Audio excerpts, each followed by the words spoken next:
ഒരിക്കൽ ചൈനയുടെ ഒരു ഭാഗത്തായി ഒരു വലിയ ആശ്രമമുണ്ടായിരുന്നു. അവിടെ 500ഓളം ബുദ്ധസന്യാസിമാർ താമസിച്ചിരുന്നു. അവരെല്ലാം തങ്ങളുടെ ഗുരുവിന്റെ കീഴിൽ ആത്മസാക്ഷാത്കാരത്തിന്റെ പാത പരിശീലിക്കുകയായിരുന്നു.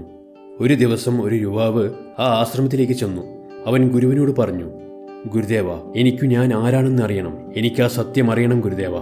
ഗുരുദേവൻ അവനെ നോക്കിക്കൊണ്ട് പറഞ്ഞു, നിനക്ക് സത്യം അറിയണമെങ്കിൽ നിന്റെ ജീവിതം മുഴുവൻ പണയപ്പെടുത്തേണ്ടി വരും. എന്നാൽ നീ ജീവിതത്തിന്റെ സത്യം മനസ്സിലാക്കും.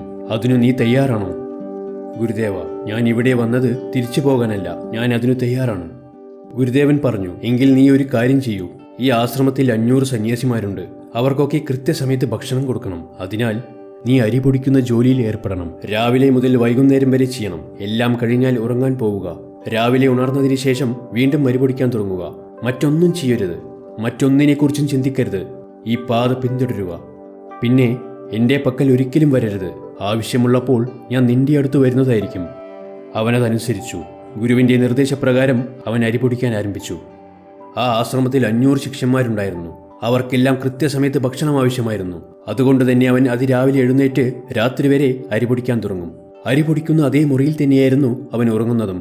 അവൻ ആരോടും സംസാരിക്കാറില്ല. അവനോട് സംസാരിക്കാനും ആരും വരില്ലായിരുന്നു. അങ്ങനെ മാസങ്ങൾ കടന്നുപോയി. അരി പൊടിക്കുന്ന സമയങ്ങളിൽ അവന്റെ മനസ്സിൽ പല ചിന്തകളും കടന്നു വന്നിരുന്നു. എന്നാൽ ആ ചിന്തയിൽ നിന്നും മറ്റൊരു പുതിയ ചിന്തയിലേക്ക് അവന്റെ മനസ്സ് കടന്നില്ല. അതിനാൽ അതും തനിയെ മാഞ്ഞുപോയി. പതിയെ പതിയെ അവന്റെ ചിന്തകൾ അസ്തമിച്ചു തുടങ്ങി.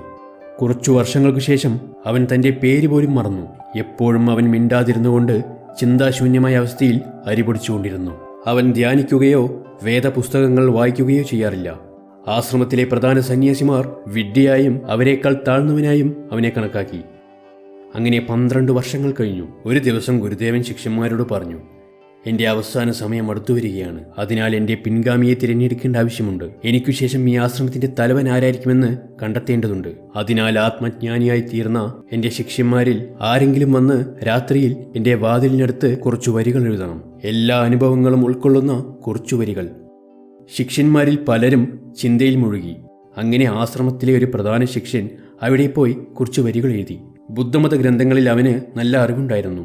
എല്ലാ ശിഷ്യന്മാരും അവനെ തങ്ങളുടെ ഗുരുവിന്റെ പിൻഗാമിയായി കണക്കാക്കി.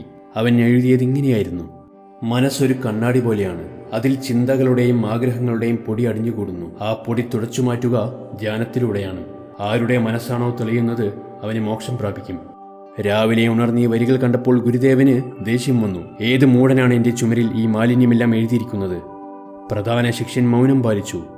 എങ്കിലും അവൻ എഴുതിയ വരികൾ ജ്ഞാനം നിറഞ്ഞതാണ്. പക്ഷേ അതെല്ലാം പുസ്തക വിജ്ഞാനമായിരുന്നു. പ്രധാന ശിഷ്യൻ വളരെ മിടുക്കനായിരുന്നു. അയാൾ വരികൾ എഴുതിയെങ്കിലും താഴെ തന്റെ പേരെഴുതിയില്ല. കാരണം അയാൾക്കു തന്നെ അത് ശരിയായിരിക്കുമോ ഇല്ലയോ എന്ന് ഉറപ്പില്ലായിരുന്നു. സ്വയം ആരാണെന്ന് തിരിച്ചറിയാൻ ഇയാൾക്ക് കഴിഞ്ഞിട്ടില്ല എന്നതിനാൽ ഗുരുദേവൻ ആ വരികൾ നിരസിച്ചു. ഇതു കണ്ട് എല്ലാവരും ഞെട്ടി. ഈ സംഭവം ആശ്രമത്തിലാകെ ചർച്ചാ വിഷയമായി.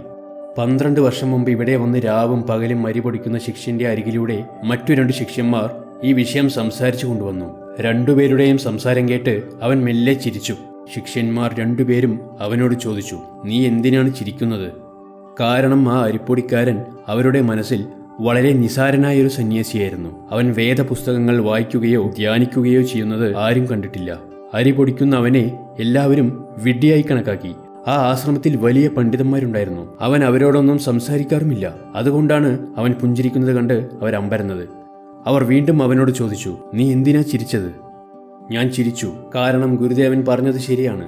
ആ വരികളെല്ലാം മാലിന്യമാണ്. ഒരു മൂല്യവും ഇല്ലാത്ത വരികളാണവ. ഇത് കേട്ട് ആ 2 പേരും ഞെട്ടി. അവർ അവനോട് ചോദിച്ചു, ഇതിലും മികച്ച വരികൾ നിനക്ക് എഴുതാൻ സാധിക്കുമോ? എനിക്ക് പഠിപ്പില്ല, അതിനാൽ എഴുതാൻ കഴിയില്ല. എന്നാൽ ഞാൻ കുറച്ചു വരികൾ പറയാം. അത് നിങ്ങൾക്ക് എഴുതാൻ കഴിയുമെങ്കിൽ നമുക്ക് നോക്കാം. അങ്ങനെ അവർ ഗുരുവിന്റെ മുറിയുടെ അടുത്തേക്ക് ചെന്നു. അരിപ്പൊടിക്കാരൻ കുറച്ചു വരികൾ പറഞ്ഞു. അവരത് ചുമരിൽ എഴുതി. ആ വരികൾക്ക് താഴെ അരിപ്പൊടിക്കാരൻ എന്നും എഴുതി. ഗുരുവിൽ നിന്ന് വീണ്ടും അതേ പ്രതികരണം കേൾക്കാൻ വേണ്ടിയായിരുന്നു അവർ അവന്റെ പേരെഴുതിയത്. ആ വരികൾ ഇങ്ങനെയായിരുന്നു: മനസ്സൊരു മായാജാലമാണ്. അവിടെ മനസ്സുമില്ല, മനസ്സിന്റെ കണ്ണാടിയുമില്ല. പിന്നെ മനസ്സ് എന്നത് നിലവിലില്ല. അപ്പോഴെങ്ങനെയാണ് പൊടി അടിഞ്ഞുകൂടുക? ഇതറിയുന്നവർ സത്യം തിരിച്ചറിയും. ആ രാത്രിയിൽ തന്നെ ഗുരുദേവൻ ഈ വരികൾ കണ്ടു. അർദ്ധരാത്രിയിൽ അദ്ദേഹം എഴുന്നേറ്റ് അവന്റെ മുറിയിലേക്ക് പോയി. അദ്ദേഹം അവനെ ഉണർത്തി. എന്നിട്ട് പറഞ്ഞു, ഞാൻ എന്റെ പദവി നിന്നെ ഏൽപ്പിക്കുന്നു. ഇന്നു മുതൽ നീയാണ് എന്റെ പിൻഗാമി. എന്നാൽ ഇപ്പോൾ തന്നെ ഈ ആശ്രമം വിട്ട് കുറച്ചു ദൂരേക്ക് പോകൂ. ഈ മഠത്തിൽ എത്രയോ പണ്ഡിതരുണ്ടെന്ന് എനിക്കറിയാം. സ്വയം പണ്ഡിതരാണെന്ന് കരുതുന്നവർ, അവർ നിന്നെ കൊല്ലും.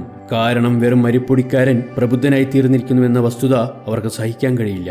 എനിക്കുള്ളതെല്ലാം നിനക്കുണ്ട്. നിനക്കിത് അരിപൊടിച്ചുകൊണ്ടിരിക്കുമ്പോൾ ലഭിച്ചതാണ്.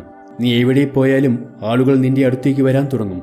കാരണം പൂക്കൾ വിരിയുമ്പോൾ അതിന്റെ സുഗന്ധം എല്ലായിടത്തും പരക്കാൻ തുടങ്ങും. അവൻ തന്റെ ഗുരുവിന്റെ പാദങ്ങളിൽ തൊട്ട് ആ രാത്രി അവിടെ നിന്നും പോയി.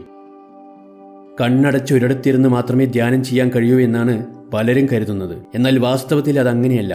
നടക്കുമ്പോഴും ധ്യാനം പരിശീലിക്കാം. ചില ജോലികൾ ചെയ്യുമ്പോഴും ധ്യാനം ചെയ്യാം.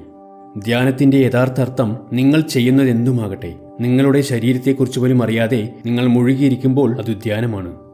ആ അരിപ്പൊടിക്കാരനെ പോലെ സ്വയം ഒരു ബോധവുമില്ല. അവൻ സ്വയം മറന്ന് തന്റെ ജോലിയിൽ മാത്രം മുഴുകി.